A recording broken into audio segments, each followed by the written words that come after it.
Bigyan ng tubig si nanay. Alam mo sir, pwede ka makulong dito.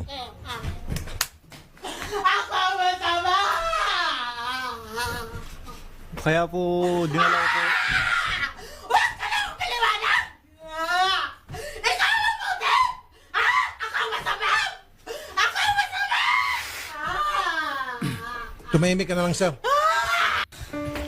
Anong kailangan kong gawin upang malaman mo ikaw ang minamahal ko?